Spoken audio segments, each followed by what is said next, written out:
I can do what I want when I want to do it. I can do what I need when I need to get through it. When I need someone else, can't be too proud for help, but gotta look after myself. Sometimes it can get lonely, never living in the moment. When the sun is shining, hope that I'm reminded, like how the clouds keep changing.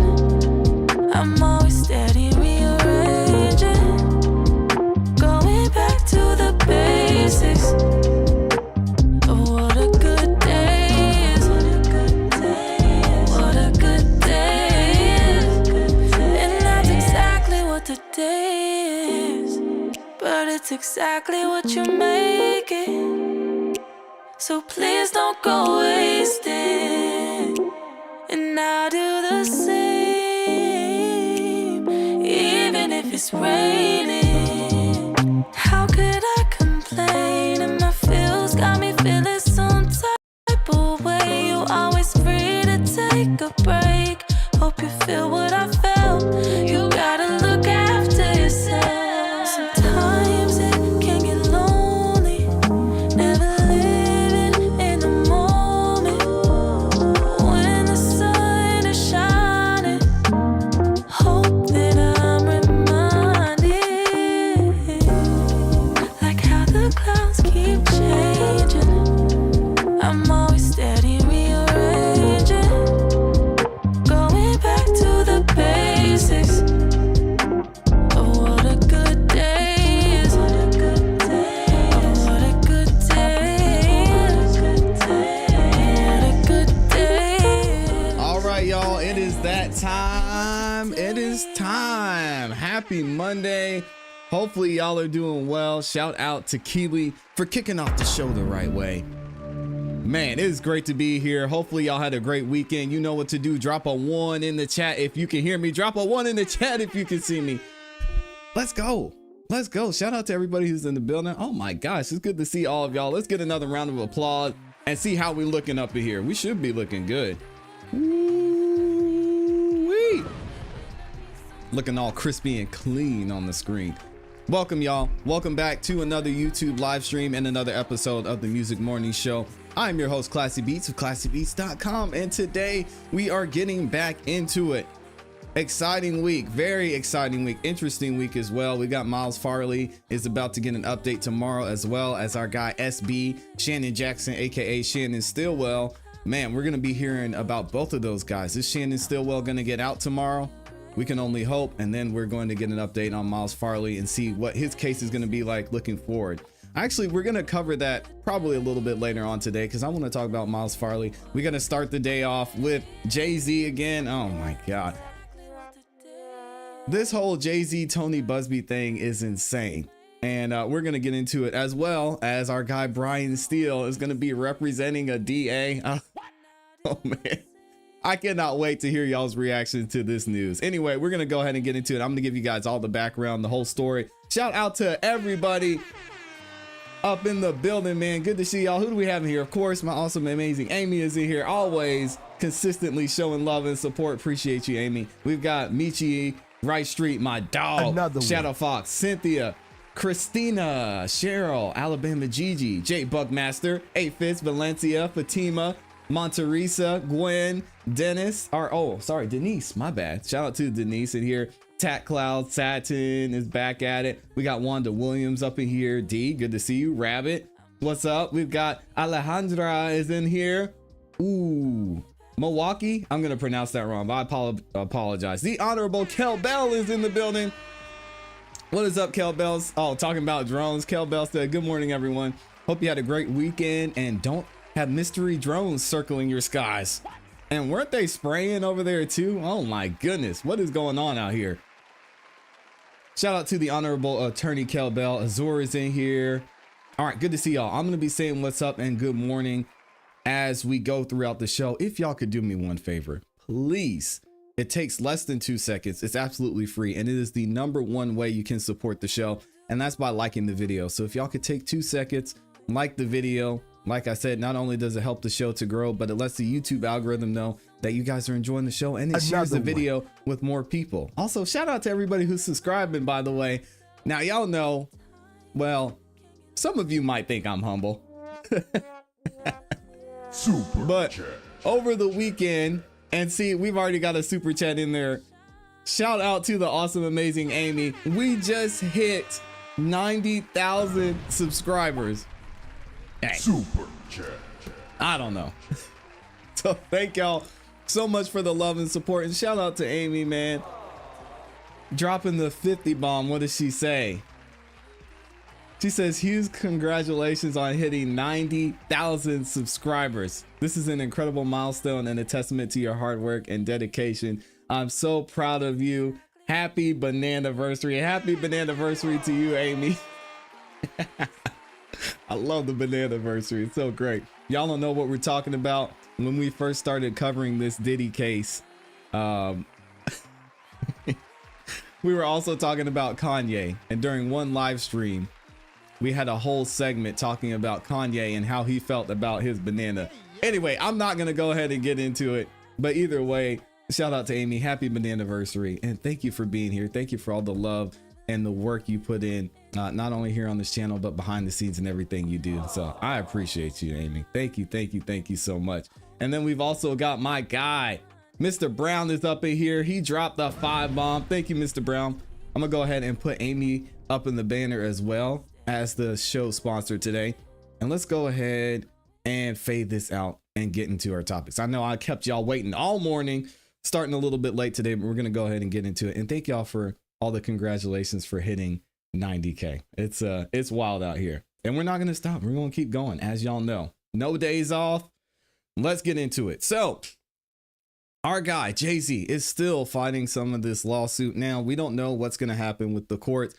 Obviously, with this somewhat weird interview coming out over the weekend with ABC talking to the alleged victim in this claim against Jay-Z, we're seeing that it might be time for them to drop this thing. But as you know, and as Tony Buzbee said, he's not going to go down without a fight. We've seen him respond to this and say, oh, some things like, well, you know, maybe we just didn't vet her properly, right? Or who knows what's going on in this situation. But we're going to get into it, see what's going on behind the scenes. And then I'm going to give you guys a little bit of a background on Tony Buzbee so we can kind of start to see maybe how he likes to move and if this is something that is on par with how he worked in the past. Check this out. This is from USA Today. They said Jay-Z Sean Diddy Combs' accuser says she made mistakes in her account. These niggas lacking. Are you serious? Look at this. The assault accuser of Sean, Jay-Z Carter, and Sean Diddy Combs is claiming that she has made some mistakes in her account of the allegations. No kidding. In an NBC News interview published, oh, I said ABC, my bad, NBC. I'll give y'all your flowers. It was ABC, one of those 3-letter companies. In an NBC News interview published on Friday, the Alabama woman represented by Houston-based lawyer Tony Buzbee recanted certain details of her claims levied at Carter and Combs. Her lawsuit was filed as a Jane Doe. Carter pushed back on Saturday, saying true justice is coming. In a statement shared by his reps with USA Today, she told the news organization, I have made some mistakes in her recollection of that night. When she says the music mogul duo assaulted her at an MTV Video Music Awards after party when she was 13 years old in September of 2000, which is interesting. She had all those details, remembered how old she was, but then she says, I've made some mistakes. Stop the cap. Okay. She told NBC she stands by her allegations. She just had the year wrong. But the accuser's father pushed back on her earlier claims that he picked her up from the party. So I don't know who picked her up. I don't know who picked her up then. If she's saying this happened and her dad saying, I was never there and I don't remember and I would have remembered.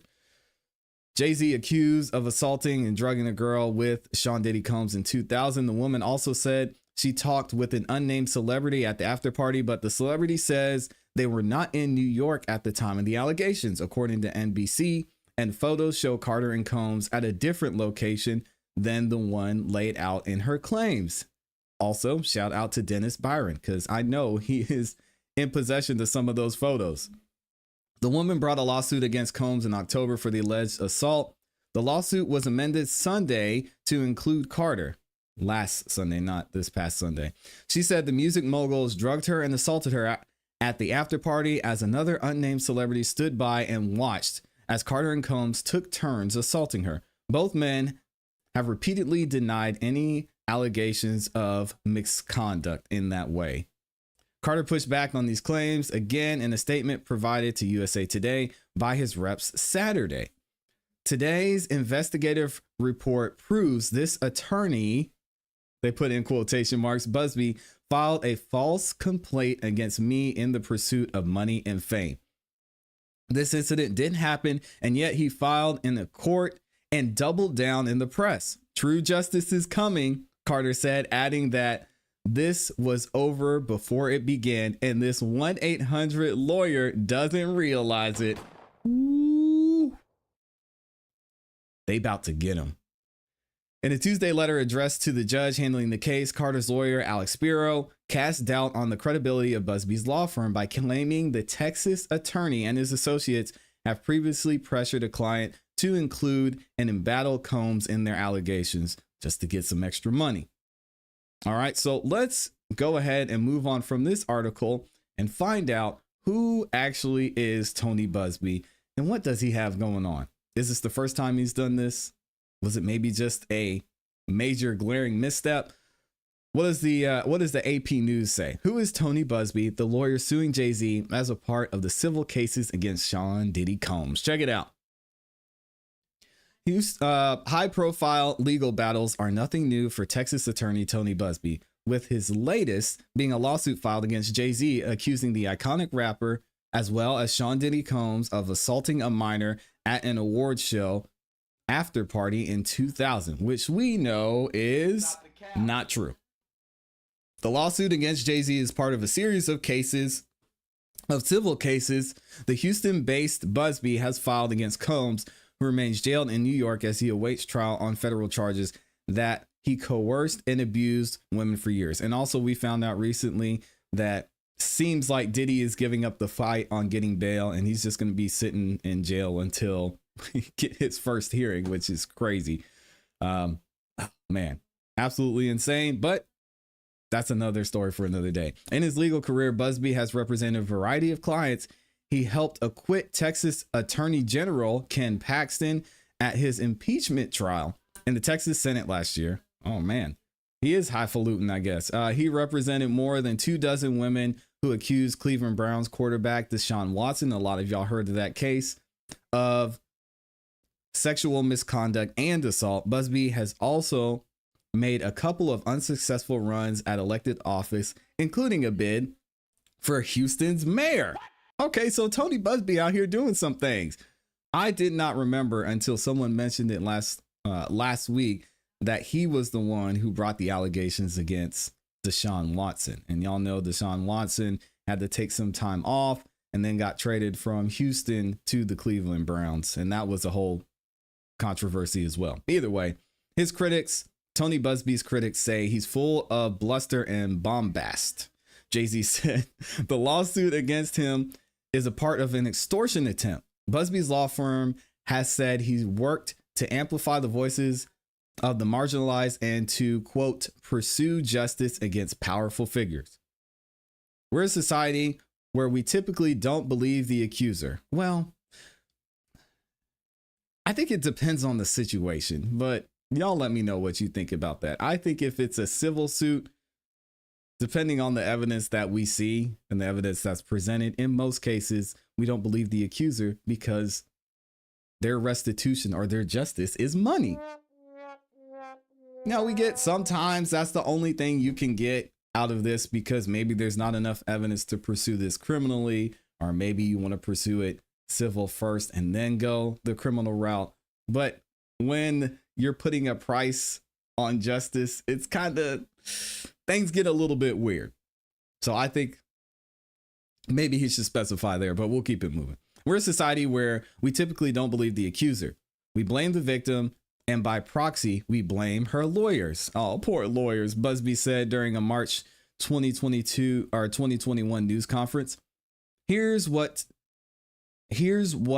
to know about Buzbee, his involvement in the lawsuits against Combs, and what other cases he's handled. Who is Tony Buzbee? Here we go. Buzbee is a well-known name in Texas courtrooms who has won billions of dollars in settlements for his clients. So again, this is his wheelhouse. He loves these civil suits and getting a nice paycheck. He grew up in Northwest Texas, the son of a butcher and a high school cafeteria worker. Oh, Lord. After graduating from Texas A&M University, he served in the United States Marine Corps, he mentioned earlier, and thank you for your service, Mr. Buzbee. We appreciate you. Buzbee later went on to law school and founded his own law firm. Nice. His style is characterized by his aggressive legal tactics, which we've seen, his ability to command media attention, and his knack for turning complex legal battles into public narratives that resonate with juries and the public alike, according to his law firm's website. That is quite the statement here. He's basically saying, hey, I use the court of public opinion to its fullest. And I try and get these cases closed before they even get to trial. Y'all hear this? He has his knack for turning complex legal battles into public narratives that resonate with juries and the public alike. That's crazy that they put that on their website, but hey, do you, Tony? What is Buzbee's involvement in the legal case against Combs? We know some of this already anyway. Buzbee has said his firm is representing more than 150 people, both men and women, who allege abuse and exploitation at the hands of Combs. Buzbee's law firm, which has set up a 1-800 number for accusers, has filed a wave of suits against the hip-hop mogul. Buzbee's lawsuits allege that many of the people he represents were abused at parties in New York, California, and Florida, where individuals were given drinks that were laced with drugs. Combs' lawyer has dismissed Buzbee's lawsuits as shameless publicity stunts, as they said on their website, designed to extract payment from celebrities who fear having lies spread about them, just as lies have been spread about Mr. Combs. And we saw an interview that Tony Buzbee did several months ago before this stuff started to get heated. And he said, we've already talked to some celebrities, some high profile folks, and we've settled with them. Nothing had to be brought to light the way it has been here. And this is just what he does. And this is kind of what Jay-Z's lawyers were saying, where he's an ambulance chaser. All he's trying to do is just get money. He wants an easy payout. He wanted to have this mediation with us. We didn't even show up because we knew these claims were BS. On Sunday, Jay-Z issued a statement in which he accused Buzbee of trying to blackmail him by getting him to agree to a legal settlement over allegations he and Combs assaulted a woman when she was 13 years old. Well, she wasn't a woman. She was a kid. But I get what they're saying, why they phrase it that way. I have no idea how you have come to be such a deplorable human, Mr. Buzbee. Dang! But I promise you, I have seen your kind many times over, Jay-Z said in the statement. You claim to be a Marine. Marines are known for their valor. You have neither honor nor dignity. Now, it's interesting that he says this because Tony Buzbee is backtracking a little bit since that NBC video came out where the alleged victim says, maybe I misremembered some things. Now Tony's saying, okay, well, maybe we didn't do our job the right way. As a Marine, come on, man, they might, this shot that they took at him as a Marine might be well-founded, unfortunately. Buzbee said in a Sunday Facebook post, he won't be bullied or intimidated. Sunlight is the best disinfectant, and I'm quite certain the sun is coming, Buzbee said. All right, and then they get into some other cases that he's handled. In 2009, his firm won a $100 million settlement for 10 workers who were sickened by a chemical release at a refinery in suburban Houston. Buzbee has also represented politicians, including, as we mentioned, Paxton and former Texas Governor Rick Perry in an abuse of power case. In 2013, he settled lawsuits for 10 teenagers who had accused eccentric Texas millionaire Stanley Marsh III of paying them for some y'all can read. I'm not going to say that on YouTube. Buzbee has also settled lawsuits that he filed on behalf of 25 women who accused Deshaun Watson when he was with the Houston Texans of exposing himself, touching himself with his oh my God, or kissing them against their will during massage appointments. I've handled some of the largest cases in the state, Buzbee said during the 2021 news conference. So what credibility do y'all give to Tony Buzbee? I want to know, because there's a lot of back and forth going on. I'm hearing a ton of theories about this whole situation with the alleged victim, saying that, oh, maybe the dad got paid off. Maybe she's still an actual victim. She just had the year wrong and she was 3 years off. This is all getting very weird. So I want to know what y'all think in the comments and in the chat. Is there some substance to this lawsuit? Is there something to Tony Buzbee amending it and adding Jay-Z, or is he really out here chasing ambulances? I want y'all to let me know. And shout out again to everybody who's in here. Thank y'all for liking the video. We got over 1,700 of y'all up in here. 400 of you like the video. Thank you so much. And again, big shout out to the awesome, amazing Amy for the 50 bomb and my guy, Mr. Brown. Let me see what y'all are talking about in here.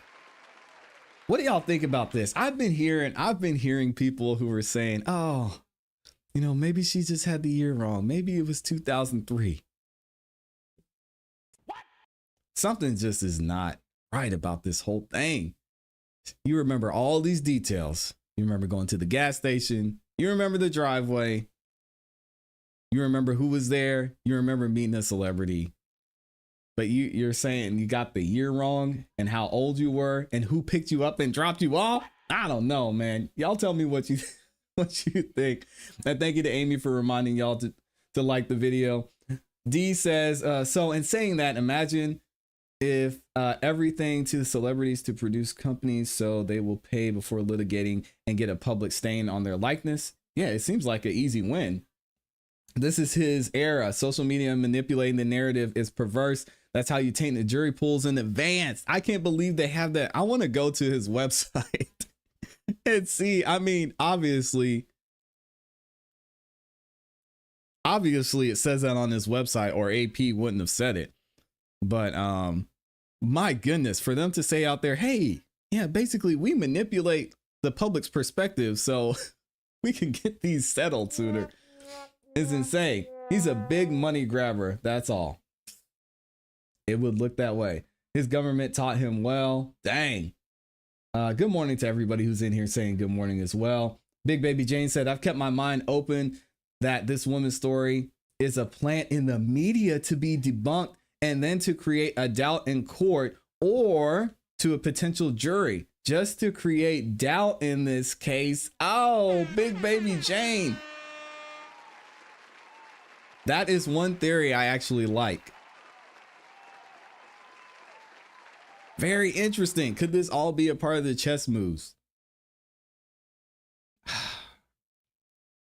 I get it, and I think from a litigation standpoint, it's interesting to see the back and forth between both sides, whether it's the claimant or the defendant, and you know, it makes for great content. It's interesting to me, but we got to remember, man, there's people's livelihood and lives at stake. Now this girl's being dragged into it. Her dad's being dragged into it. Jay-Z, although he's not completely innocent, he was obviously hanging around the wrong people, but he's being drugged into this, something that's not true. It makes you wonder why. Big Baby Jane, that is a very interesting theory. And I think you might have something there. Jody says, I think this lawsuit is frivolous, to be honest. Someone hoping for / waiting for a quick payout. Ain't no way a father wouldn't ask questions. No criminal case. What? Shaking my head. Right. And so what we have ultimately is that there is no evidence, none. Minnie Perkins says he might as well, when he didn't take that 50 million for bail, tell them something money can't buy your way out of everything. Oh yeah, he was offering a lot. He was offering a lot of money. What else are y'all saying? Who knows? They did plenty others. She was drugged, so try remembering correctly. or remembering it all. I think that's my thing. How would you remember it all? I don't know. Hey, again, I don't know how it works, so we're just gonna look at the cards as they're played. Accusing someone of rape with discrepancies in your story is wild and hard to believe. Don't they have the burden of proof, or is it different for civil? They do. It's just civil cases. It would appear that there's a little bit more leniency when it comes to them being decided. But it's the same process. It's the same process, Tamara. Amy says everything is bigger in Texas, including the lies. Dang. I feel like the woman just wanted a payoff. Thought Jay would settle private. I do believe Jay-Z did something, just not this. He is definitely not innocent. Well, I won't say definitely. I agree with that statement. I can't believe that child could have run through a room naked and no one tried to help her.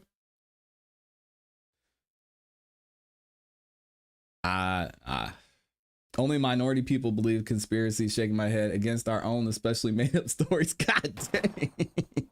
Jeez. Shout out to Big London Media Channel in here. Big ups from London. Everyone in the UK, I appreciate y'all watching. I know it's late in the afternoon, but thank y'all for being here. All right, let's get into our next topic. Good God. It said only minorities believe that ish. That's tough. Let's go ahead and get into it. I need to change this title. Oh my gosh. How are y'all feeling this morning, by the way? And again, good afternoon to the UK. I appreciate y'all. How's everybody doing? Hopefully y'all's weekend was good. That's a crazy comment. Oh, shout out to Mel. Mel is over there putting in work over on X. I see you, Mel. Thanks for stopping by. Politicking with Mel says, hey. Always good to see you, Mel, and keep putting in the good work over there on X. You always have such insightful information to share, so I appreciate it. All right, y'all. It is that time. This news might hurt a little bit. This might hurt some of y'all a little bit, and I'll be interested to see how you guys feel.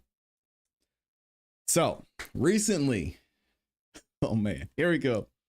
Recently, it has come out in the news that Brian Steele and Keith Adams are representing a DA, a former district attorney. Who is this district attorney? The district attorney is Jackie Johnson. Now, normally it wouldn't be a big deal. It would be fine. But the interesting thing about this DA is this was the district attorney who was actually in charge during the Ahmaud Arbery case. And a lot of people are getting upset about our guys, Brian Steele and Keith Adams, representing this lady. We're going to get into the history about her, and I'll give you guys some background on what the accusations are, what she was indicted for, and really how this trial is going to play out. The trial is going to be taking place next year, like 3 or 4 weeks into the year. And some of these facts are somewhat startling. Anyway, what do they say over on Boss to Boss? Says Brian Steele and Keith Adams back at it as they defend Jackie Johnson accused of meddling in the Ahmaud Arbery case. Oh, Lord. I pulled this tweet up because shout out to my guy, the GOAT TLA. What does he say? He says, big shout out to Brian Steele and Keith Adams, two of the nation's best attorneys. I hope they lose. TLA is not feeling it, and we're going to get into some of the facts surrounding this case and maybe why he feels that way. Check this out from Fox News. Oh, man. Here we go. On the news tonight, a former Brunswick district attorney charged with illegally interfering with police investigating the 2020 killing of Ahmaud Arbery made her first court appearance today. A grand jury indicted Jackie Johnson 3 years ago for violating her oath of office and hindering a police officer. Fox 5's Christine Spiro joins us now in studio with the latest developments. Christine. Yeah, well, prosecutors for State Attorney General Chris Carr's office say Jackie Johnson used her position to protect Greg McMichael and to urge police not to arrest Travis McMichael. Both men are currently serving life sentences for the murder of Ahmaud Arbery. The 25-year-old was fatally shot in February of 2020 as he ran from the men who chased him in a pickup truck in a neighborhood in Brunswick. They wrongly suspected Arbery was a thief. Police say Greg initiated the deadly chase. He was a retired investigator for Johnson's office. His son Travis killed Arbery with a shotgun. Now, during the pretrial hearing today, prosecutor John Fowler accused lead defense attorney Brian Steele of trying to steer Johnson's case into a gray legal limbo where no one would prosecute her. Oh my goodness. By trying to make Not Attorney Brian General Steele. Carr a witness by speculation without subpoenaing him and trying to come up with some vague reason, they're trying to get this case into a place where it cannot go forward. If the head of the office, the elected district attorney, or in this case the elected attorney general, has a conflict, then all of their people who work for them have a conflict. Prosecutors have said in court filings there were 16 calls between phone numbers for Johnson and Greg in the days and weeks after the shooting. Greg 16 calls, y'all. Jesus. left Johnson a voice message the day Arbery was killed. Johnson has denied any wrongdoing. The judge has scheduled jury selection to start January 21st. Attorneys on both sides tell the judge they expect the case to take about 2.5 weeks. But we remember how high profile this case was, and here coming full circle with this potential attorney being prosecuted. We'll see where that trial goes. Yeah, with the years that have passed since it all happened, some people might have forgotten that there were charges involving the prosecutor in this case. Yep. Yeah. We'll be following it. All right, Christine. Thanks. All right, so there it is. Our guy Brian Steele. Y'all saw him up there. How are y'all feeling? Y'all feeling good about Brian Steele? You okay? Listen, everybody has a right to the attorney. Everybody has a right to choose the representation. Now, I want to give Brian some smoke for taking on this case.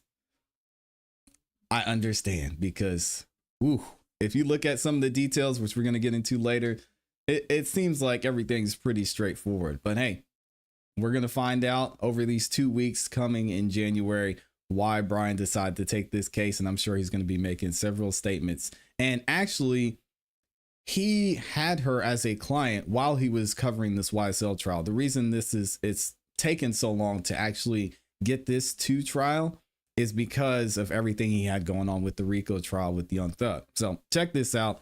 This is an article from The Current where they give us a little bit more insight into what happened with Jackie Johnson. Former DA charged for interfering with Ahmaud Arbery's case, finally in court. Here we go. Jackie Johnson, the former Brunswick area district attorney, appeared Wednesday in criminal court for the first time in 3 years to defend herself on charges of impeding the investigation of Ahmaud Arbery's 2020 murder. Flanked by local political allies and law enforcement personnel, Johnson sat in Glenn County Superior Court while her defense attorney argued motions ahead of the trial scheduled for late January 2025. Johnson is accused of interfering in the investigation into Arbery's death. 3 men, one of whom was her former investigator at the DA's office. Oh.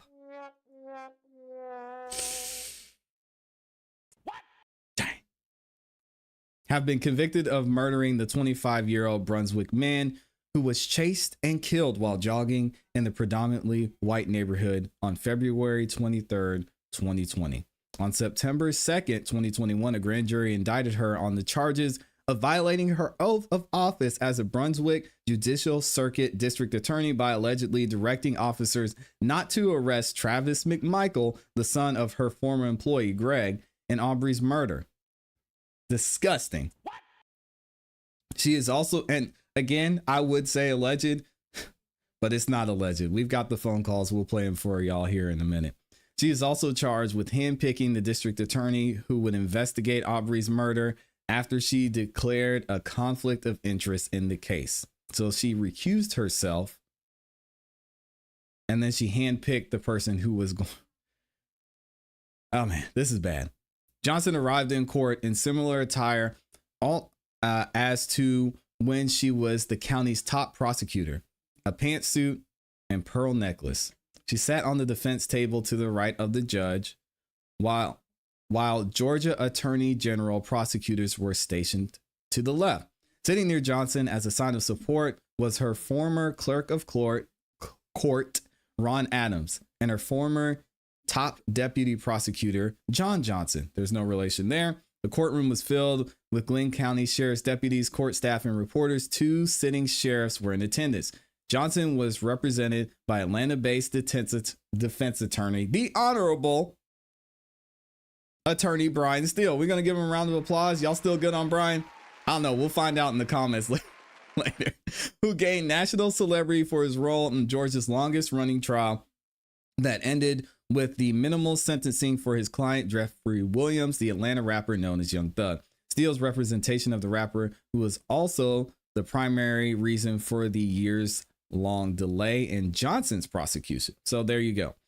Steele previewed upcoming arguments in the case, including an assertion that Johnson was so focused on her prosecution of John Powell, the former Glenn County police chief, and this Glenn County is a mess, and the department's drug unit on corruption charges that it was impossible for her to have colluded in Arbery's murder case. Well, Powell's charges were dismissed after a favorable Georgia Supreme Court ruling earlier this year.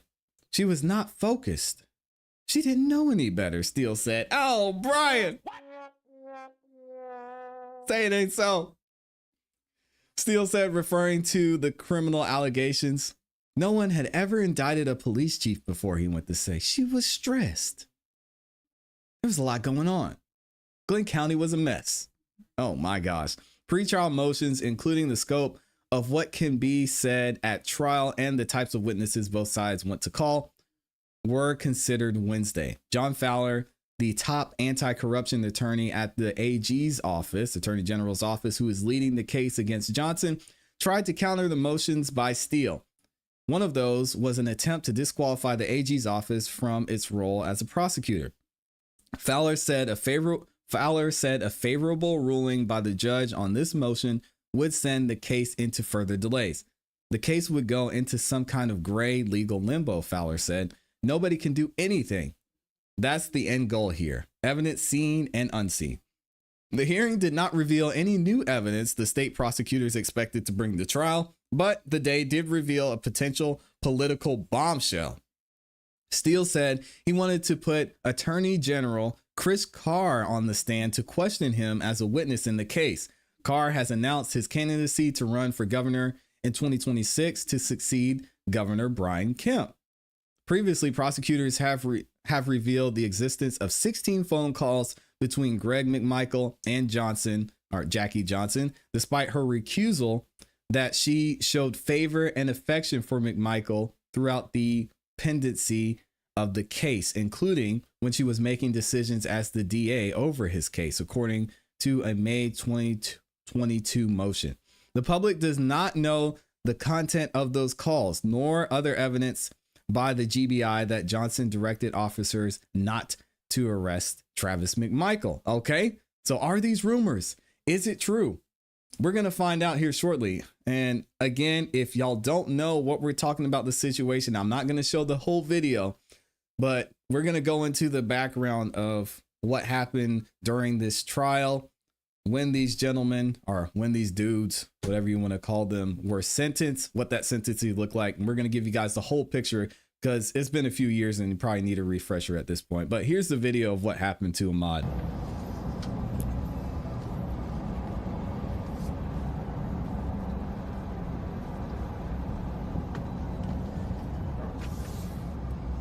So what we have here, that's Ahmaud running down the street. You have one gentleman who is filming, followed him. All these guys are held accountable in this case, by the way. And then you have the 2 dudes that committed the crime.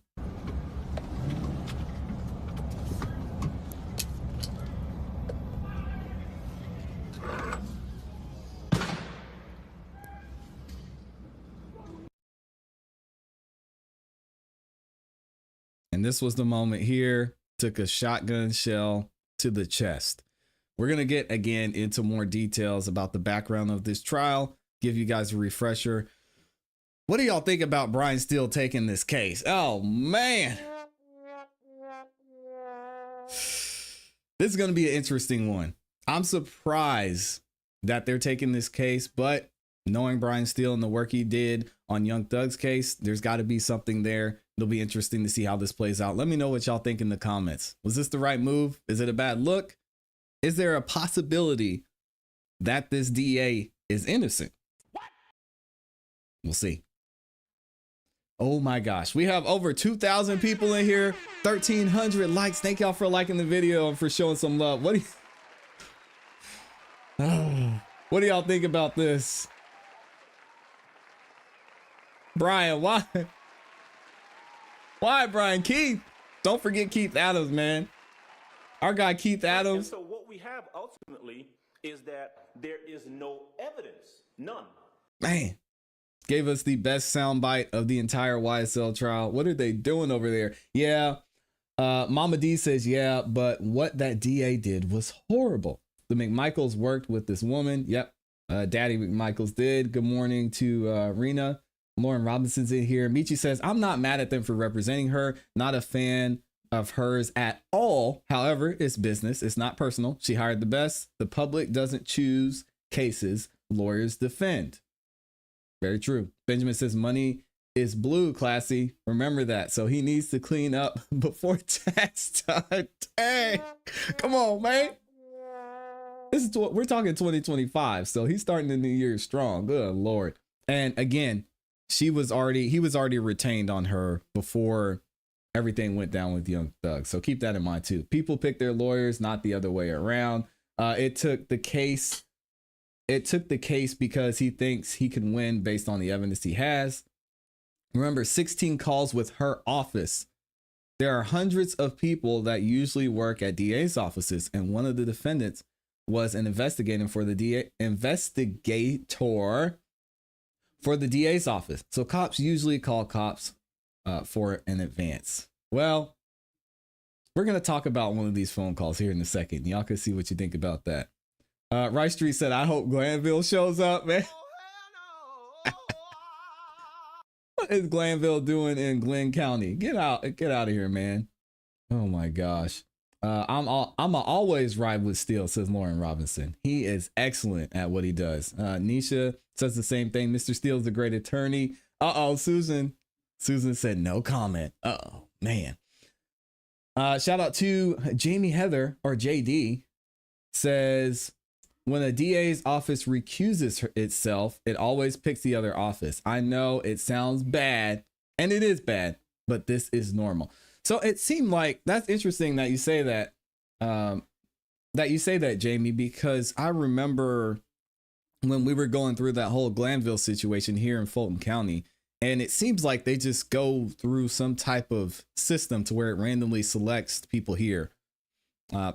So if a judge, like for instance, Belinda Edwards, she recused herself, and then it went to the next person, and then we had another judge recuse themselves, and then it went to the next person, and then I think it was either Judge Krause, I think, was the last one, and then she got Glanville's, and she was the one who made the decision to kick Glanville off the case. So I don't know if that's a regular or not. You'll have to let me know in the comments, because it seems like in Fulton County, maybe there's a different system where the DA, but I guess that was a judge. So maybe it's different with the DA. I don't know. This whole thing's weird.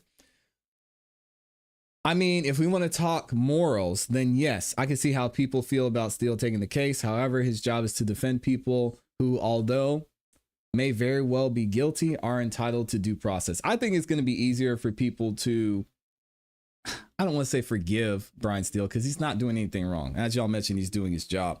I think it'll be easier for people who are big fans of Brian Steele and Keith Adams to let this go, because as we're going to see a little bit later, all three of these guys were found guilty. So whether the judge or whether the DA was doing some shady stuff, I mean, my entire Fulton County just voted Fannie Willis back in So maybe people don't care. I don't know. That was judged within the same court on rotation, not the different office. I see. Thank you for clearing that up, Jamie. I appreciate you being here too. Just because the people that did it are guilty doesn't make the DA bad. Steele will get to the truth. I have faith. Look at y'all rocking with Brian Steele, man. Cash rules everything around us. Dollar bill, y'all. Steele didn't take the case on the murder defendants. It's different, correct? His niche is corruption intersecting with the criminal justice system. Makes total sense to me. Yeah, and I think that's why, I mean, he really has to know his stuff to be able to argue this type of case. So it would make sense that if that's his niche and that's what his go-to is, that's why he's so good at what he does. Right Street says, it don't really matter because the McMichaels got locked up. Yeah, we're going to go ahead and get into that in a second. Again, thank you to everybody who's liked the video. We're almost at 100% likes. Y'all are amazing, man. Let me stop talking and go ahead and get back into it. What does Amy say? Lauren, make sure you comment on it so I can make you a mod there. Oh, okay. Y'all are talking about something else. Y'all go support Amy too. The link to her channel is in the description and I'll drop it here in the chat in a second. All right, here we go. So, oh boy, this is going to be the interesting part, and I'm interested to know what y'all think about this. So we do have a voicemail that was left on Jackie Johnson's phone from one of the McMichaels. Daddy McMichael, we'll call him Greg McMichael. And this was the day that they shot and killed Ahmaud. So we're going to get into the video. We're going to talk about why the judge refused to dismiss the charges against Jackie Johnson and what's going to happen as we move forward in this case. Y'all check it out and let me know what you think. Jackie, this is Greg. Can you call me as soon as you possibly can? My friend and I have been involved in a shooting, and I need some advice right away. If you can please call me as soon as you possibly can. Thanks. Bye. Now, that was a call made by convicted killer Greg McMichael to then Glynn County, Georgia District Attorney Jackie Johnson shortly after Ahmaud Arbery was shot and killed in February of 2020. Now, that call and others have landed the former DA in legal trouble for allegedly hindering the investigation into Arbery's death. Now, Johnson was indicted by the grand jury for violating her oath of office, among other charges.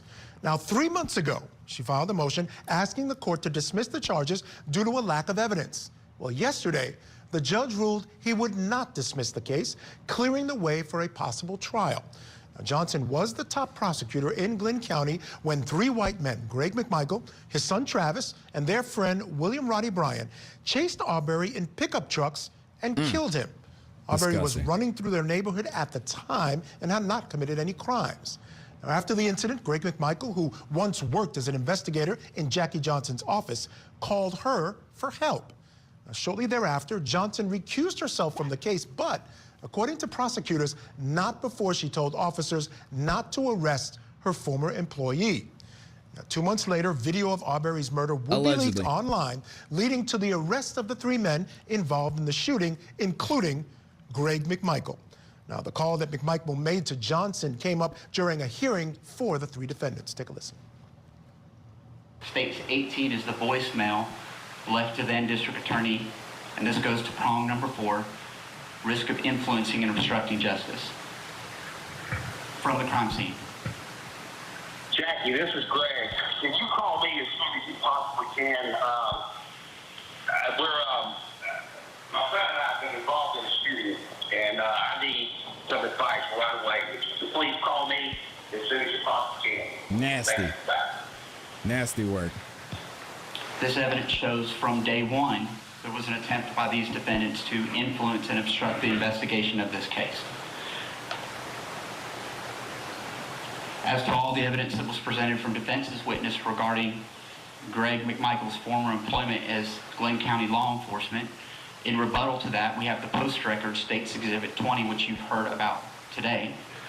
And I want to be clear on this, Your Honor. I am not saying, the state is not saying that the effect of these phone calls and discussions, voicemails to the DA then that it had the desired effect. That's not the standard that the court must look at. You must look at whether the defendant had the intention of obstructing and influencing the investigation, and that's the purpose of this evidence, is to show that he wanted to influence and obstruct this. So the standard is pose significant risk of intimidating witnesses or obstructing justice, and that's the evidence that we're presenting before the court now. And y'all are asking when this voicemail took place. He left this voicemail the day that they killed him, that they killed Ahmaud. Not a great look. Now, the three men, as you well know, were eventually tried and convicted in November of 2021 for killing Arbery.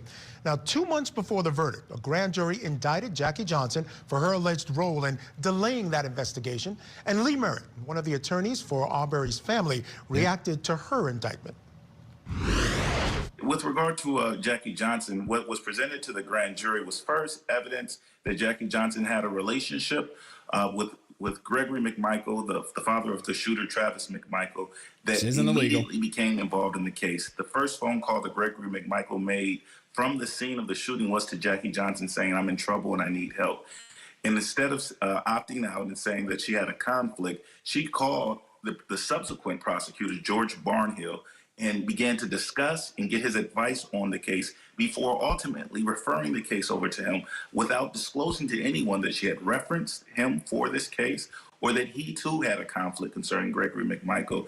And so the prosecution will show that she violated her oath of office, that Ahmaud Arbery and his family wasn't given a fair shake at justice from the beginning because she put her thumb in the scale by using relationships that she had developed over time.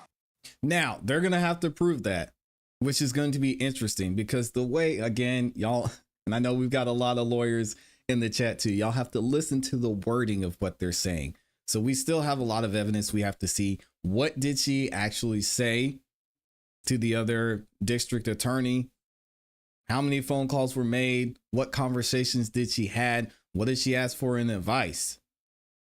And what does the law actually say about what she's allowed to speak on in this instance? So there's still a lot of holes that need to be filled in this conversation. Now, Johnson is being represented by Brian Steele. Does that that sound familiar? That's the same attorney who's representing rapper Young Thug in his racketeering trial happening in Georgia right now. And no word on when Jackie Johnson's trial could start. And again, it's been delayed over and over because Brian Steele is in fact involved in that Young Thug trial. So it could be some time before we get to trial on that case, if in fact it goes to trial. Still with me, of course, is criminal defense attorney, former prosecutor Marie Pereira, and also Deputy Chief of Investigations for Gwinnett County, Georgia, Curtis Clemens. Again, thanks you guys for being here. And Curtis, I'll start with you. It makes sense to me. You know, it's not odd to me that Greg McMichael would choose to make that phone call first. If you work next to power and you're someone who's in a very similar position to what he was doing, at least at some point in your career, you've moved beyond that now. But at the end of the day, it makes sense that he would make that call and maybe seek advice or maybe even a little help.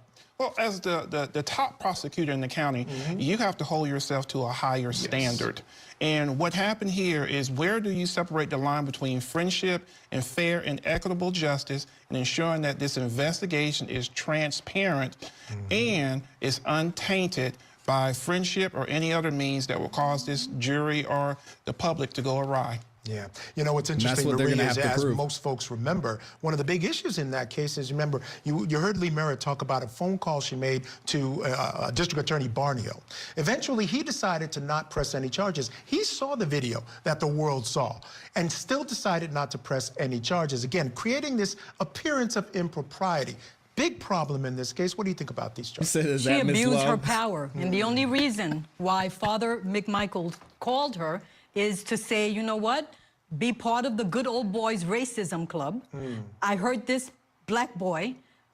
I didn't do anything, and I need for you to stop this, nip it in the bud. To obstruct justice, to avoid proper investigation, that's not her job. Her job is to properly investigate and punish who needs to be punished and release who doesn't need to be punished. Well, I mean, okay, we heard the voicemail. I didn't hear all that. Maybe y'all did. I didn't hear him say all that. He's like, hey, yeah, Jackie, so we just killed somebody and I don't know what to do. So if you could give me a call back and maybe give me some advice, did I call a lawyer? I don't know. So again, y'all have to remember, same thing I said with Jay-Z, same thing I'm going to say in this instance. We have to take these things on a case-by-case basis. Are they going to be able to prove that this narrative that this lovely lady is spinning? I don't know. We still got a lot of evidence to get to. Understand that, but for her to just call off anything and just say, don't arrest him, everything is fine, that is abuse of her power. It's a violation of her ethical code as the top prosecutor in the state. It's a shame, and it's a good thing that she is being brought to justice. There was intent to obstruct and delay justice and deny justice there. Now, let's be clear. These are allegations, right? So it still has to be proven in court. And that's going to be my question to you, Curtis. She claimed that these charges should be dismissed because there's not, quote, a scintilla of evidence against her. And I say to this, there was a grand jury convened. They decided to indict. Now, again, we all know the saying is that you can indict a ham sandwich. You don't need a lot of evidence to convince, because, again, it's uncontested, and you need just enough to raise the probable cause. So not a lot of evidence, but certainly above the level of a scintilla. Of course, of course. And what you have is not just the one phone call, but multiple phone calls. 16 to be exact. 16 phone calls between the defendant and the former DA. I think it would be hard pressed for. Again, was it between the defendant and the DA or her office? Again, we have to be very, very clear of the words we're using, and all the lawyers in the chat will tell you it's very important. Very important. Anyone to show that you were not influenced through your friendship in those phone calls to suppress justice in this case. Marie, I got to ask you. She says she recused herself almost immediately. She got that call. Apparently, she did some other calls. Again, that has to be proven. But there were 16 calls. We know that. At least it went from his phone to her phone. You know, we're assuming that they were on the other side of those phones. If they were taken after she recused herself, is that still problematic? Should she just have rejected those phone calls and just moved on? You should have told him, I can't help you. We need to investigate. A proper investigation needs to take place. He called her so that she can nip it in the bud. It was a good old boys club, and he thought... Allegedly. Okay, this lady is heated. She's clearly biased. Allegedly. We don't know. Like, everybody's going to have their day in court. I'm sorry I keep interrupting the video, but dang, she's mad. She's already got this lady convicted, and we haven't even seen all the evidence yet. So that she can nip it in the bud. It was a good old boys club, and he thought, you know what? This boy's life is nothing. That's right. And we can say he was racist because the law says it was motivated by racism. So for her to take part in that makes her complicit in the effort to evade justice and deprive that boy of his right to life, and someone took his life and she just swept it under the rug. That's what he called her to do, sweep it under the rug, and she made an effort to do that. That alone is enough for her to be held accountable. And Greg McMichael, even though she recused herself from the case almost immediately, she still has a large sphere of influence in that area, and she can ultimately affect the outcome of that case. And from the very beginning, and you see the body cam footage of when the cops arrived, you could see Greg McMichael working the cops on the scene, being used to being around law enforcement. You could tell he had that kind of comfort. Whew. Man, the court of public opinion is brutal. What do y'all think about this, man? I think I'm not going to give my opinion and thoughts, but I want to know, what do y'all think? Is she cooked? Are they right? Did she purposely make these moves or do these things because she was trying to influence how things went? We still have a lot of evidence we have to see, a lot of witnesses we have to hear from. 16 calls, kind of weird. The fact that she allegedly talked to someone and said, hey, don't arrest them. Let him be. It's fine. But I'm going to keep my hands off of it. I don't know. It's looking weird. Y'all let me know what you think in the comments in the chat. Woo, Dr. EJ up in here. Oh my gosh, look at him go. What does he say? Dropping the 50 bomb, and he gifted 5 memberships. Make sure if you got a membership from Dr. EJ, my guy, you say thank you. He says, congratulations on 90K subs. Appreciate you, sir. My guy. And shout out to your beautiful Amy E on 10K. Shout out to Amy E. Y'all know Amy E hit 10,000 subscribers over the weekend as well. So we out here getting it, man. Y'all make sure you go show Amy some love. Subscribe. The link to her channel is in the description as well. And if one of the other mods could drop the link to her channel in there, because I know she won't. And shout out to my guy, Dr. EJ. I appreciate you. Thea Brooks says, I lived this case with my brother for 4 years. Our community has been corrupt for years. Prosecutors should get no leeway. She knew better, says Rome 1 Ducky Dexter says guilty again. Oh my gosh. Mr. Tesla's in here. What's up? First Coast News covered the hearing last week. Yeah, I was trying to find the coverage of the hearing, and it was very difficult to find that. So thank you. Who said that? Oh, thank you to Starfish and Coffee. I'm going to see if I could find it. You said First Coast News. I'm going to see if I can get in here. Amy Lynn 50 says you need all evidence before you can decide if they are guilty or not. You base your decisions on evidence presented by both sides before you convict someone, not on the race of the criminal. I agree. D says, ClassE, that's exactly what she did. She didn't know that he had a mother that cared. He wasn't a boy, ma'am. He was a black man. Yeah, Michi, that kind of bothered me too. I don't know why she kept saying boy like that. What? It got me off guard. Felt a little weird. But anyway, Thea Brooks says 16 calls between her and him. She didn't recuse immediately. She called another DA whose son worked in her office. Ow. What? God, this case is going to be interesting. And y'all let me know if we're probably about 5 weeks away from this trial starting. If y'all want me to cover that, let me know and I will. I know it's kind of going away from the music world, but I still think it's interesting. I still think it's very interesting. And Fit Lawyer ATL was in here. I had something to say earlier, but I think I missed it. Also, Cali Sky Blue says, I totally agree with them. She has a reason to be angry and speak with passion. The DA was wrong, racist, malicious, but thankfully she has to have her day in court. Marina says, you'll have to go back and look at the entire part of the case with the two. We're going to get into it. Let me see here. Luis says, I'm so disappointed in Lawyer Steele. Oh, man. But it's America and everyone is entitled to defense. There you go. I feel that this will be an L for Steele, or a L for Steele, but you can't win them all. Yeah, the TLA was over there saying, man, I hope you lose.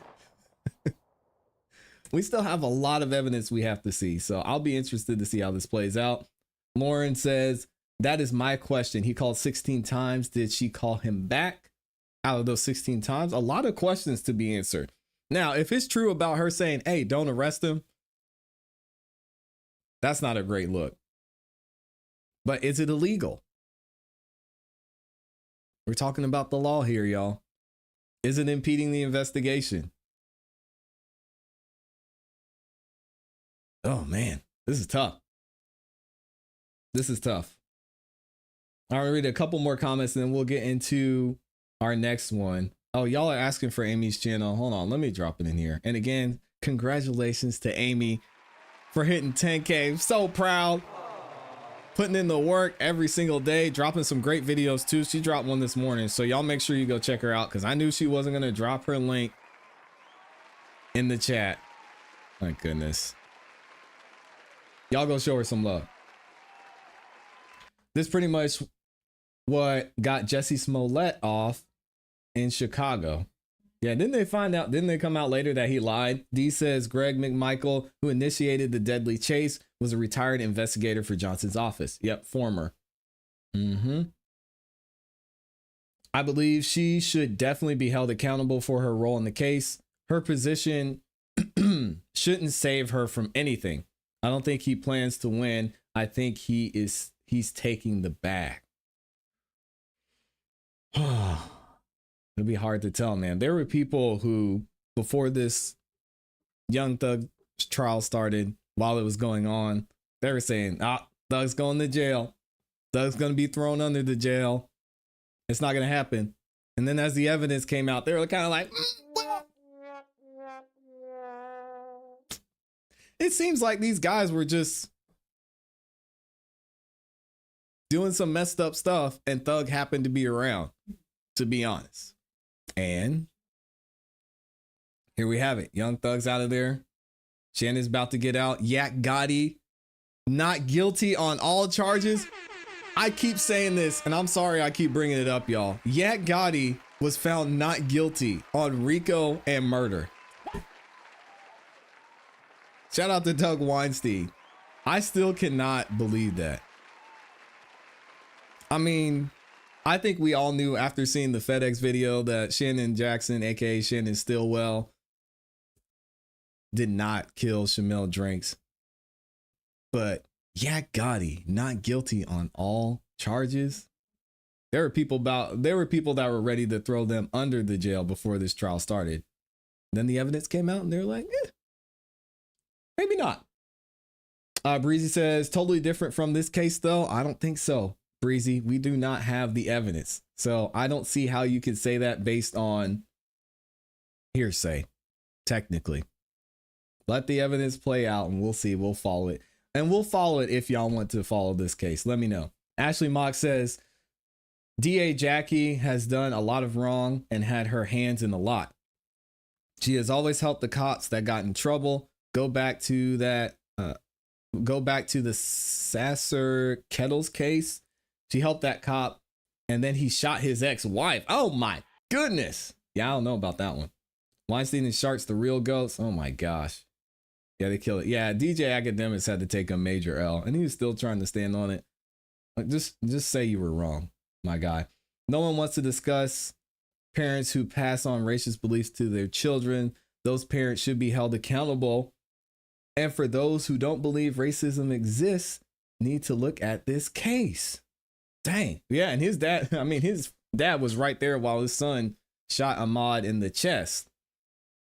So he definitely got held accountable in this one. Actually, let's go ahead and get into that right now. Now that we're speaking about it, let us see. So I want to do a little bit of rewind for y'all. For those of you who maybe didn't get to see everything that happened during the Ahmaud Arbery case, maybe you missed certain parts of it and you only saw the initial viral video. There are some other videos I want to get into, and then I want to show the sentencing and the verdict reading from the trial that actually took place. But check out this video. Again, this is probably going to be a little bit tough to watch for some of y'all, but listen to the things that were said. This was played during trial, obviously, as well.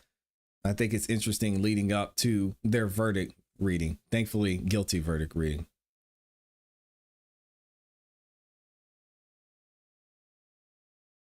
6-7 around from here.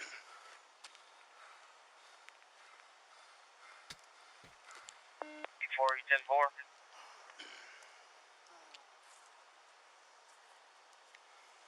Dispatch to 184 status. 9-8, dispatch 10-4 there.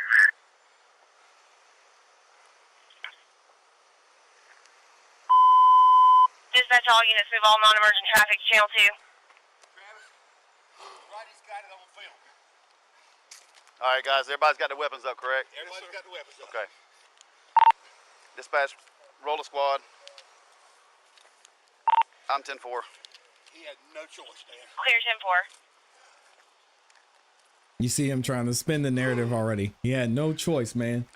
You know where you got shot at, man? Is he shot on the front side, too? Okay, all right. Dispatch 184, I need to know if you were involved. Negative. It's going to be a black male, middle of the roadway. Looks like about mid-20s. 136. Go ahead and start this way, please. So this is the son, and this is the daddy, Greg. Exact address? Satilla Drive at Holmes Road. Satilla Drive at Holmes Road. I need a unit to bring me some caution tape.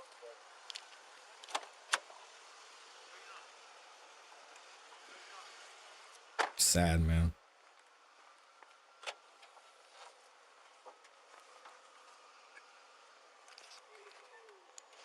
Dispatch, tell squad, come on in. The scene's secure.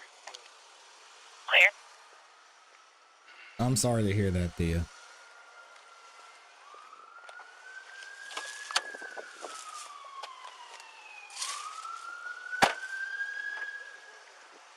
198, I just closed your stop out verbal at 10-4. 8 firm. 6-7-23. Clear 6-7.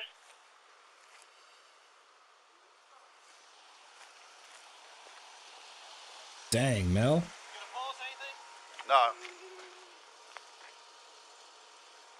He's about to be 10-7, man. Is that you or?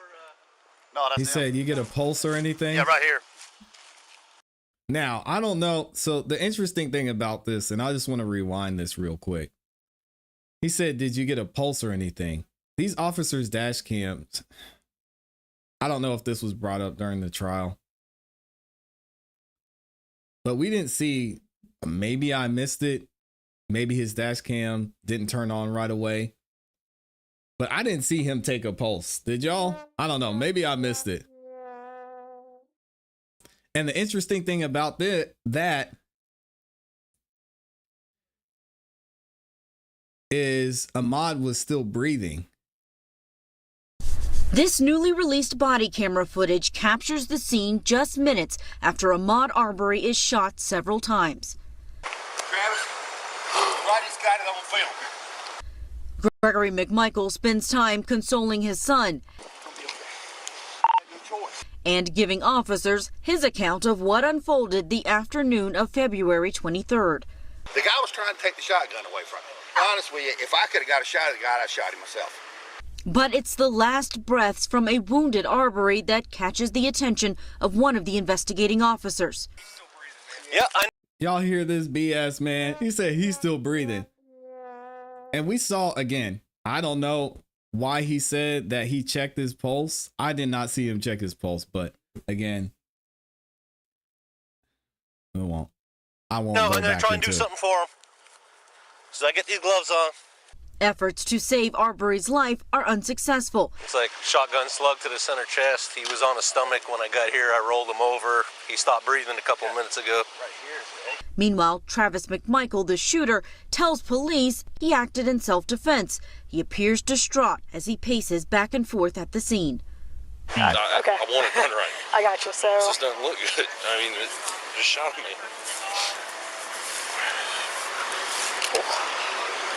Last thing I've ever done want to do in my life. Several yards away, police question William Roddy Bryan, who quickly reveals he filmed the confrontation. What, you're a passerby coming through? Nah, not necessarily. Okay. Wearing sunglasses He said, you're a passerby coming through. He said, not necessarily. Man. and These guys standing are near his scum. black pickup truck, Bryan seems unsure of the reason for the fatal chase he joined. You know, should we have been chasing him? I don't know. That same question will be one for a jury. The McMichaels and Bryan now face malice murder and other criminal charges in Arbery's death. All three men have pleaded not guilty and are being held without bail pending their trials. There is no lynch mob in Satilla Shores. There is no posse. The Klan isn't holding rallies. Okay, it's a small southern neighborhood, like most any other, and the events of that day, you know, without throwing rocks at anybody in particular, the events of that day were precipitated what somebody did, and the result was tragic. Bryan's attorney, Kevin Goff, denies the chase was criminal. Yeah, well, you were wrong, Kevin.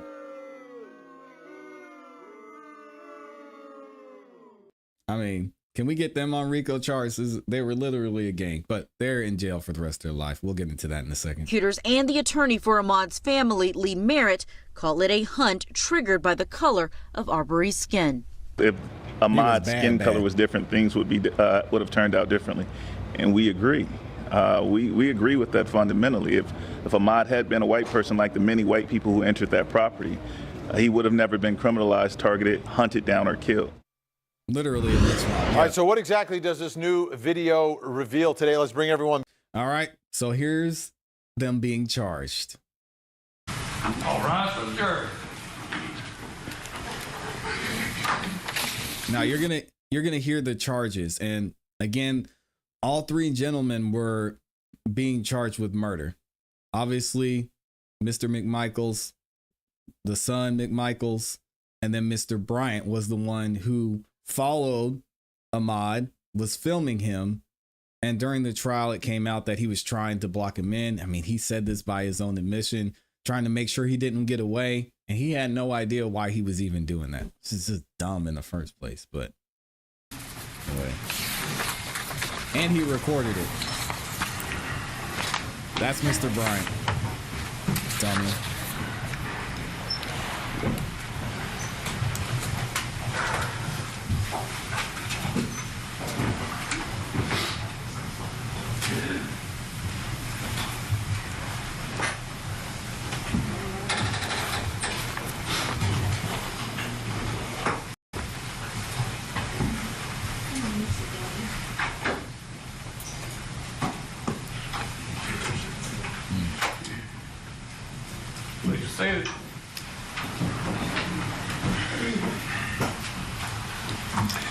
All right, ladies and gentlemen, welcome back.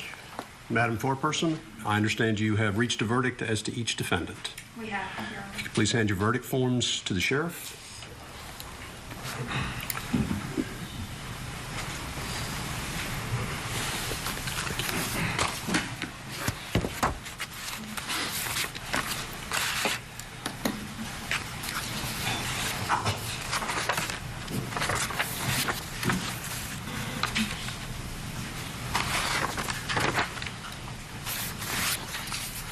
Thank you, Starfish.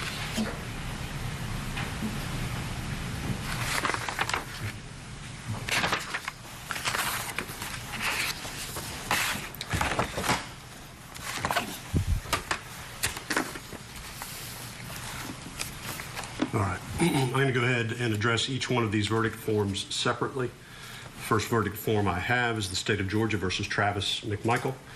Mr. McMichael, please stand. Verdict is as follows. In the Superior Court of Glenn County, State of Georgia, the State of Georgia versus Travis McMichael, case number CR000433. Jury verdict form. Count 1, malice murder. We, the jury, find the defendant, Travis McMichael, guilty.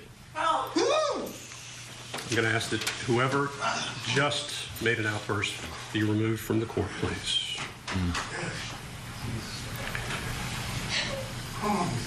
Date on the video, 3 years ago, November 24, 2021.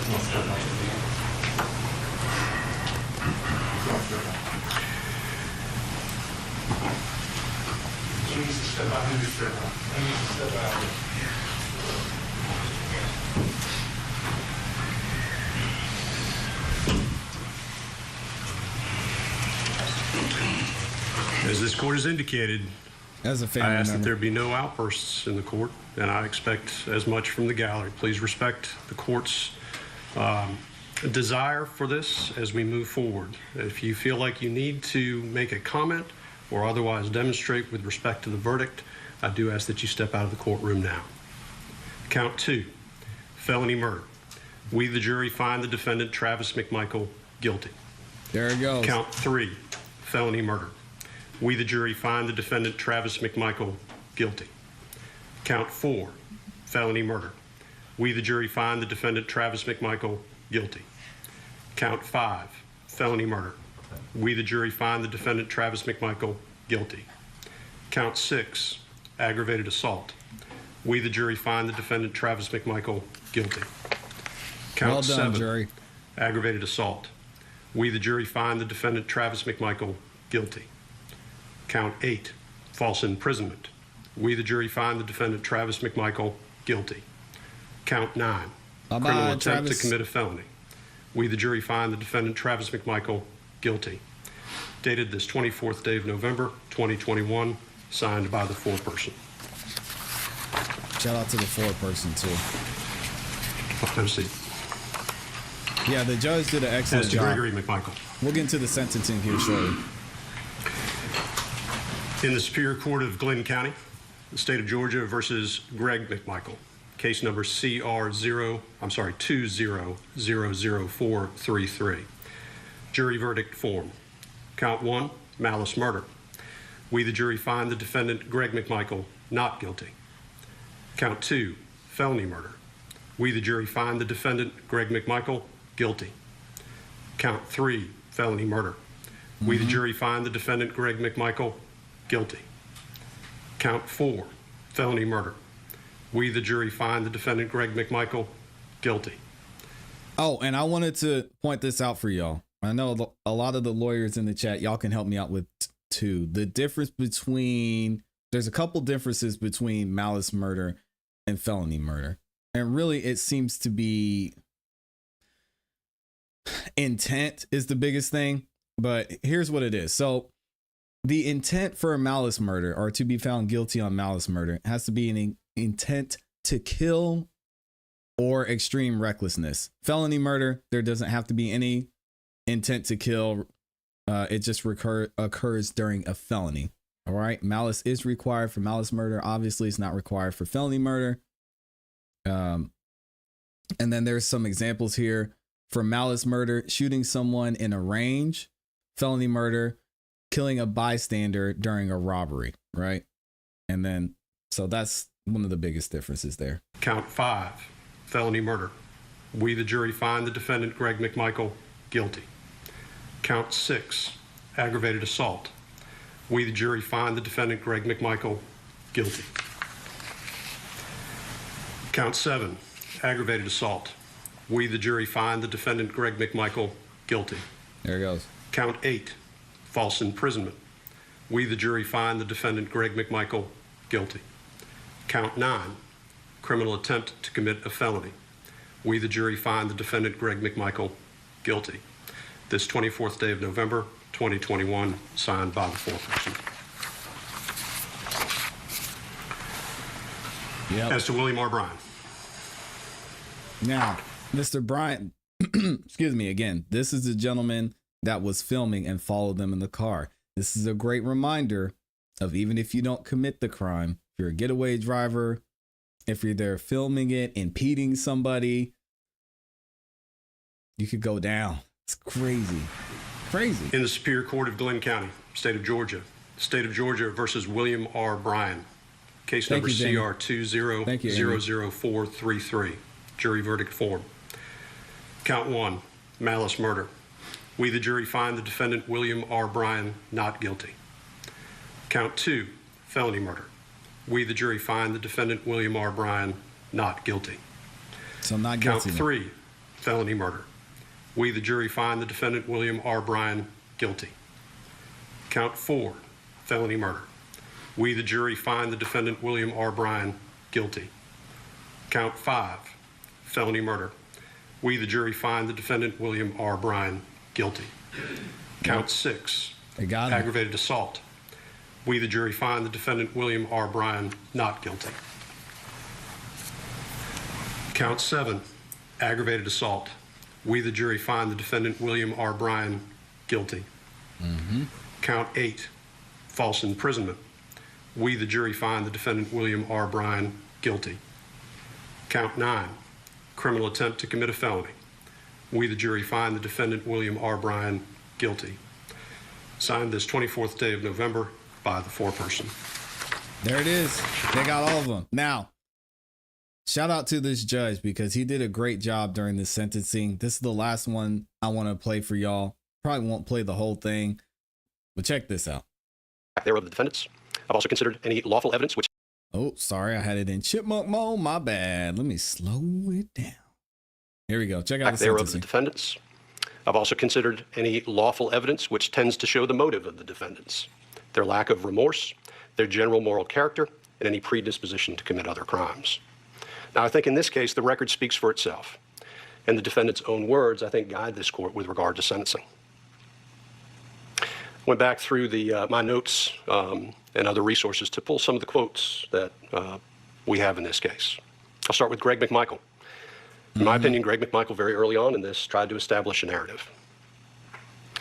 He made comments like, Ahmaud Arbery was trapped like a rat. Stop or I'll blow your, and I won't repeat it again, head off. Jeez. He effectively admitted that he wasn't sure what Ahmaud Arbery had done wrong. Quote, I don't think the guy has actually stolen anything out there, or if he did, it was early in the process. But he keeps going back over and over again into this damn house. Again, back to the narrative. Which is not illegal. Told Travis, you have no choice. Told another individual at the side, or at the scene, this guy ain't no shuffler. This guy's an asshole. Commented that he wanted him, Ahmaud Arbery, to know that we weren't playing. If I could have gotten a shot at the guy, I would have shot him. Travis McMichael claims he was in shock. But it's interesting because he talks about his concern for his child and his own well-being. Part of this was while the victim was actually laying there in the street. Commented, this is the worst day of my life. Well, I think it's been touched on here today. There were other individuals that were impacted.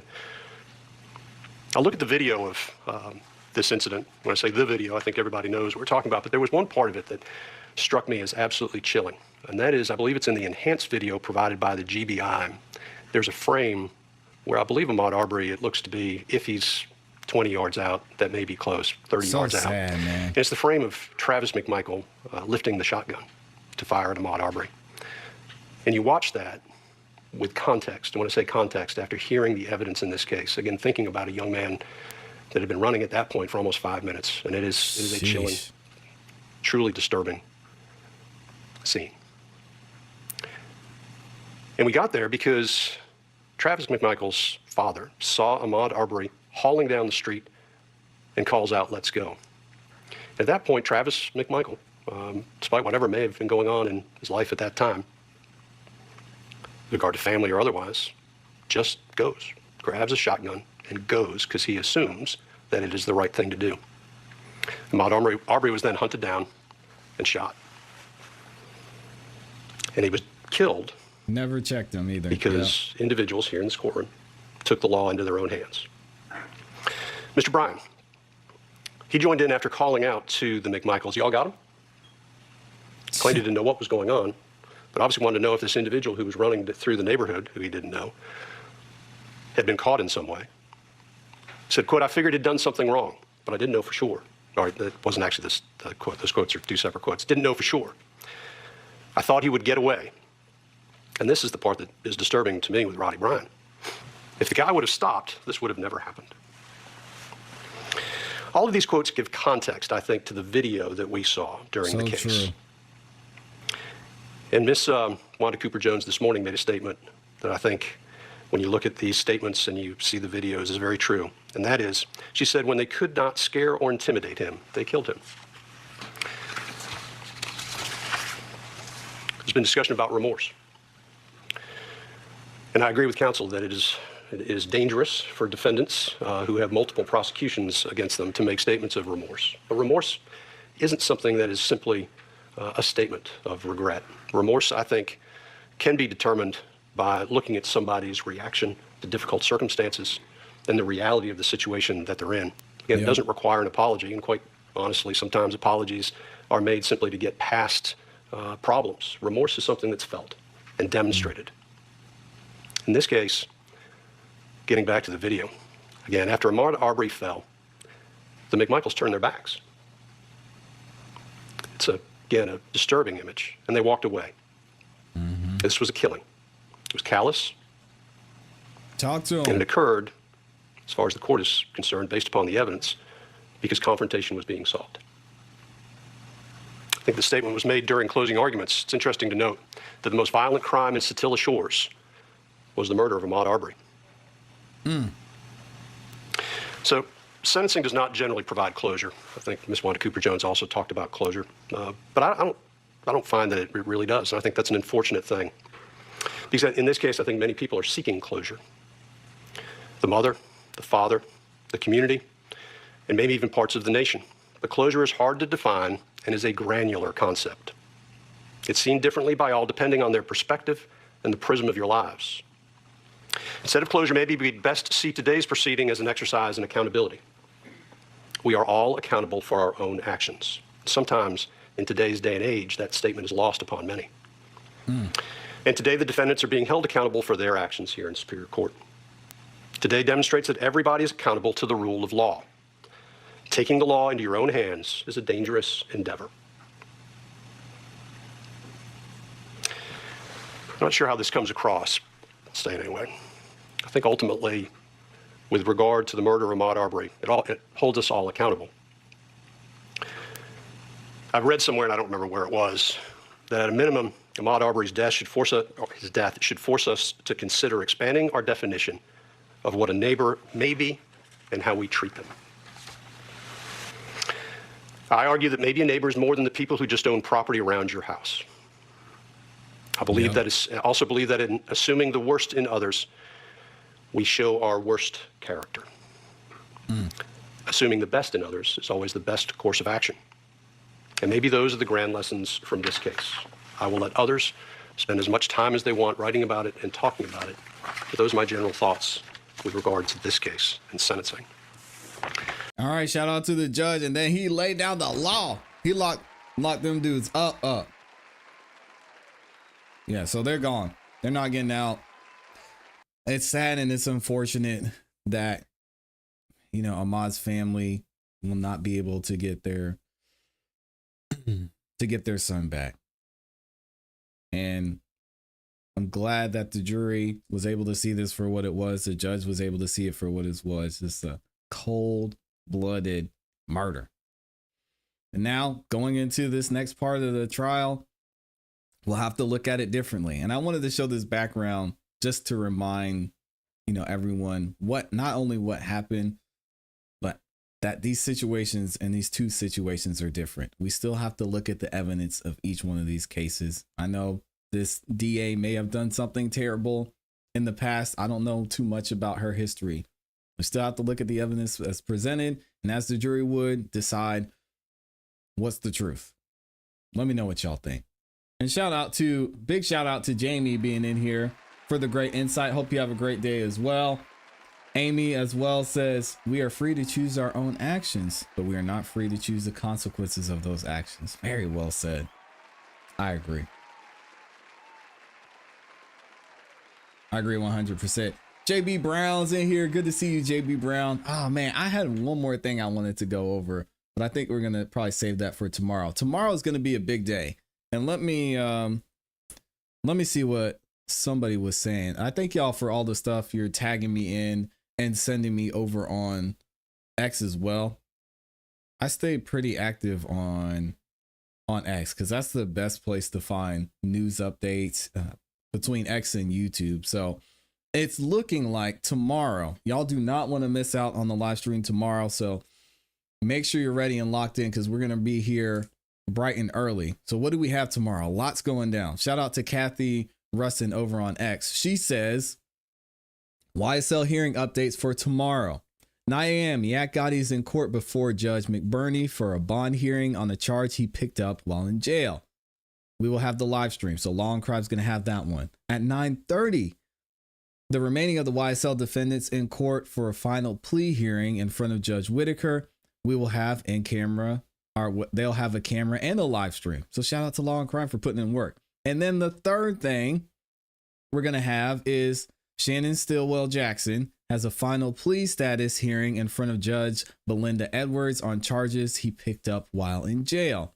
We are working with the local media to see if someone can pick that hearing up with the live stream, and that as it's the same time as the remaining defendants, but in a different courtroom. So we're going to keep our fingers crossed, and hopefully we'll be able to get Shannon's hearing. But we're going to be covering all this tomorrow, so y'all make sure you stay locked in. Shout out to my dog Rice Street in here. Says congratulate. He says congratulations on your little 90K sub. Appreciate you, Rice Street. Hey, and congratulations on your $3 million in funding. Hopefully you do something with it. I mean, we'll see. We don't know what happened to the other funding, but hey, I'll take my 90 subs. Let me know what you're going to do with that 300 million worth of renovations, I guess. All right, we're going to get up out of here. Thank y'all for liking the video. Thank y'all for always supporting. Thank you guys for 90K. We're going to be at 100K shortly, but again, it's not about the numbers, man. Just trying to put out the best content possible.